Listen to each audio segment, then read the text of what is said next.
Hello, welcome back to Retirement Clarity Radio. I am your host, Scott Newhouse. I am glad that you are with me to talk about 3 charitable giving strategies that you can implement in 2021. Now, before we get started on that topic, I do need to give full credit to Christine Benz over at Morningstar. She's actually the inspiration for this podcast episode. I'm going to be talking about an article that she wrote over at Morningstar.com. And again, her name is Christine Benz. If you're a personal finance nerd, and honestly, if you're listening to this show, you might be a personal finance nerd. No offense, I am one myself. But if you are someone who wants to, continue to learn more about personal finance in addition to this podcast, Christine Benz is a great writer, someone great to follow. I really love her stuff. So let's talk about 3 strategies that we can take for charitable giving in 2021. Now, the very first one, hopefully it gets extended, but right now it's only the current law for 2021, and that is making a donation to charity that you can deduct on your taxes, whether you itemize or take the standard deduction. Now, as some of you may know, after the Tax Cuts and Jobs Act of 2017, once that went into law, it basically boosted the standard deduction, which meant that less people were able to itemize on their taxes. And so right now, around only 10% of people that file their tax returns take the itemized deduction, and the rest take that standard deduction that's just given to everyone. So most people take that, some people take the standard. The thing is, with charitable gifts, if you want to deduct your charitable gifts, typically you need to take the itemized deduction. Now, since most people do not have that option, since most people are taking the standard deduction, Congress passed a law for last year and for this year where if you give a gift to charity, you can deduct a certain amount of it from your taxes, whether you take that itemized or standard deduction.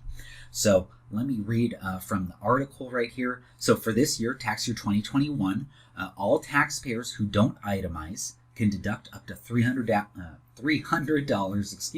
on their tax returns, and married couples filing jointly can deduct double that, up to $600.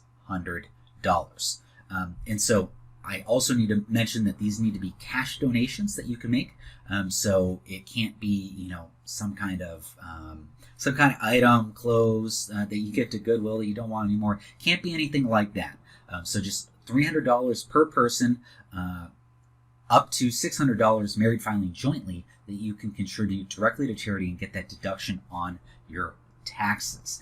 And hopefully this gets extended, but right now it's not the current law in tax year 2022, 3, 4, and beyond. So if we want to take advantage of this, it's a great way to lower your taxes a little bit, give to a charity that you care about, make sure it's a cash donation, and really anyone can do this. So $300 per person, up to $600 married filing jointly. That's the first tax strategy, the first charitable giving strategy that I have for us in this episode. The second one is for folks who are a little bit older and they are above the age of 70 and a half. And they are eligible to do something called a qualified charitable distribution, or also known as a QCD, qualified charitable distribution, QCD. This essentially allows you to take money from your IRA that's tax deferred, so you have not paid taxes on this, and you can give that money that you take out of the IRA to a charity of your choice. And it doesn't really matter if you take the itemized or standard deduction in this case. So when you give that money to a charity, all the way up to $100,000, you can give that money to the charity. They get the money. They do not have to pay taxes on that money because they're a charity, and you do not have to count that as your ordinary income like you would on a normal tax-deferred IRA distribution. So the money goes to charity. They don't have to pay taxes on it. You do not have to pay taxes on it, up to $100,000 to the charity of your choice.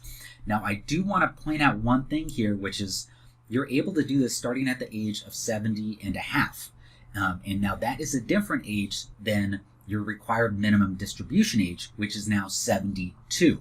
It used to be that those were both the same ages at QCD, and RMD were the same ages at 70 and a half. Now they boosted the RMD age up to 72. So you can start doing these qualified charitable distributions at age 70 and a half while you wait for your required minimum distributions, basically the amount of money that the government makes you take out at age 72. So you can do those QCDs a little bit before you do those RMDs. Now, I also need to say that when you start taking out those RMDs, let's say you don't need that money for your RMDs. You've got enough assets from Social Security, a pension, tax-free distributions like a Roth IRA and the HSA to pay for medical expenses. Let's say you've got enough money that you don't need any tax-deferred distributions and you don't need that RMD that the IRS is making you take out. What you can do then is you can take your RMD and give that straight to charity and use that as a qualified charitable distribution, and that meets the RMD requirements. So you don't have to add on any taxes to your tax return, still get the charitable giving that you want to do, and still qualify to meet your RMD obligations, again, starting at age 72. So that's a little more complex, but it's really a great strategy, especially for folks that don't need all or any of the RMD distributions that they have to take out starting at age 72. Now, our third option that we have to give to charity here in 2021, and I should mention the QCD strategy. That is not, only in 2021. That, as of current law right now, I'm recording this in December 2021. As of right now, that's going to be in place as a charitable strategy for this year and years beyond. But again, Congress, the White House, they may change that. So you just got to double check before you do it, just to make sure it's up to current law. Now, the next strategy, and this has also kind of been on the choppy block, in at least in the current Congress that we've seen in 2021, is donating highly appreciated assets from your taxable accounts. And so this does not qualify, this does not apply to Roth IRAs or traditional IRAs or 401ks or anything like that. So it's just those taxable accounts that you have individually, maybe a transfer on death type account, maybe a joint account that you have with a spouse, a trust account, etc. Those types of taxable accounts where you're going to have to pay capital gains or dividend taxes every year if you incur those gains or dividends. So taxable accounts, you can donate highly appreciated assets to charity. So the way it works is, let's say hypothetically you bought, and I hope this happened to you, but let's say you bought Tesla when it was really low, or Amazon or Apple back in the 80s or 90s. If you have these highly appreciated assets, what you can do is obviously with the long-term gains that you have in that, you're going to have a big gain and you're going to have to pay taxes on that gain when you sell it. If you don't need the money, and again, it's really important to put this into perspective of your overall strategy, but if you don't need that money for anything and you want to minimize the percentage that you have in those single stocks that have really appreciated a lot, what you can do is you can gift portions or all of that to a charity, and then the charity will be able to receive that security, receive that equity. They'll be able to sell it on their own without having to pay taxes. You're going to get the tax deduction when you give it to them, and you're obviously not going to have to pay taxes on it because you've given away the stock. The one thing I really need to mention on this strategy of donating highly appreciated assets is that you do not want to have the asset in your taxable account, sell it, and then give it to charity, because then you're going to be on the hook for taxes. And then you're just going to have to give the proceeds to the charity. And so we're going to be losing, essentially the whole reason of why we would want to donate that to charity. We'd be losing the whole purpose of that tax benefit if you were to sell it. So we want to gift the stock, gift the actual equity that has appreciated to a charity. They're going to be able to, claim it, make it their own, and then sell it on their own without taxes on their end. And then you're going to be able to deduct what you've given from your tax return. And again, you got to itemize for that. But you guys probably already know that. And then the second thing I need to mention here is you could either donate this directly to charity, or you can give it to a donor-advised fund, which might have some benefits in terms of taking less liquid securities at donor-advised funds, but there also might be some cost included with the donor-advised fund.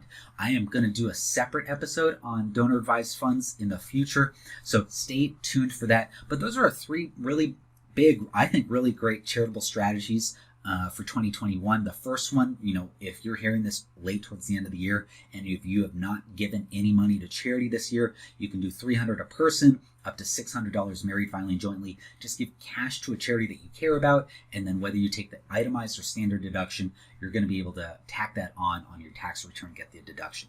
Second option that we had is a QCD. Once you get to age 70 and a half, you can donate some or all of your distributions from an IRA, give it straight to a charity. You don't have to claim ordinary income on that money, and the charity gets some great money. And then also when you get to age 72, you can get those RMD requirements met from the QCDs. I know there's a lot of acronyms there, so I apologize about that. And then the third option that we talked about today is donating highly appreciated assets from your taxable accounts straight to charity. Let them sell it. Let them not have to worry about taxes because they're a charity, and then you'll be able to claim that as a deduction in your tax returns. So that is all I have for us today. 3 great charitable giving strategies. I hope you appreciated this episode and figure out some great ways to give to charities that you care about. Have a great week, everybody. Thanks again for listening. As a reminder, you should consult with a financial advisor familiar with the specific circumstances of your unique financial situation before making any financial decisions. Nothing in this podcast is a solicitation for the sale or purchase of any securities. Any mentions of rate of return are hypothetical in nature and not a guarantee of future returns. Scott Newhouse, CFP, is an investment advisor representative of Forthright Finances, a California and Nevada registered investment advisor.